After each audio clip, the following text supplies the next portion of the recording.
Excuse me? Who are you? I'm Paul Ryan. I'm Meg's husband and I'm Johnny's uncle. And you're saying you are still married to Mrs. Donovan? That's right, I am. So this marriage is... Their marriage is a joke. Your Honor, with due respect, this guy should be removed from the courtroom immediately. He has a history of mental illness, even violence.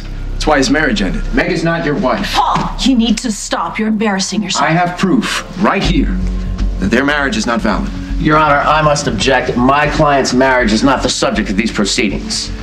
Well, if a stable two-parent household is what your client claims to have over Mr. Montgomery, the biological father, I think the validity of the marriage is very much an issue. Let me see the file.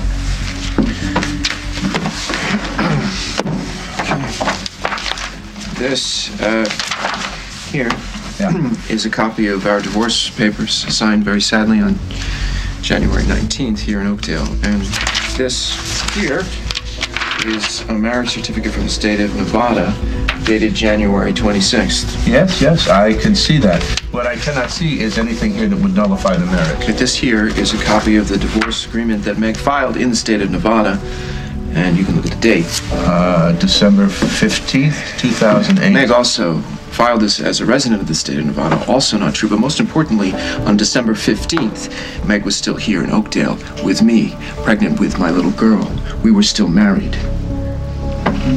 These papers were backdated in order to get around the waiting period. It's the only way that the divorce could be finalized. How do we even know that these documents are authentic? They're state documents. I hired a private investigator. They're all completely legitimate. How could you do this? How could you marry him? Your Honor, you see what he's doing, don't you? He's using his nephew's custody hearing to strike back at me. He lost his wife to me. He can't handle it. I didn't. That's the whole point, isn't it? These divorce papers, they were filed under false pretense, which means that the divorce is not legal. Meg is not your wife. She's mine.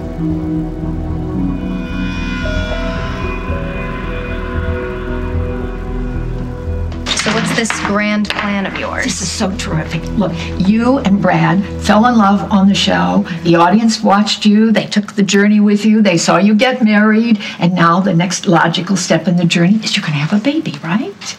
Right. So I'm proposing that we document it. You know, make it its own show. And no script, just freewheeling. Wait, hold on. So you want to invade our personal lives with cameras? No, it's not going to be invasive. You know, it'll be a minimal crew. People you know here from the studio. Think about it. I'm giving both of you a wonderful opportunity. Okay, you want to do this? Yes. We'll do it. Great. On one condition. What? If it's a success, you give Brad his job back on Oakdale Now. Your Honor, my wife and I thought everything was in order before we got married. If our marriage proves to be invalid, we'll just get married again as soon as we can. And Ms. Snyder, is this what you'd want, to end your marriage to Mr. Ryan and immediately get married again?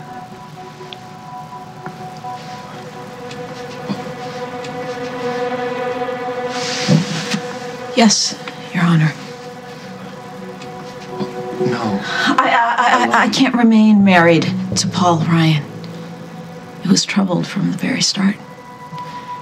But with Dusty, Your Honor, I have known him most of my life. He was my first love. And in the few days I've been his wife, I have never been so content or taken care of. And Johnny, you should see him. He is so happy with us at my mother's farm with my little girl. Our little girl. Johnny loves being a big brother.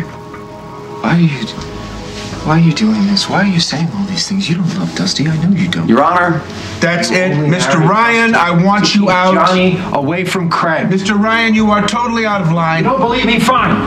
Ask her. She'll tell you.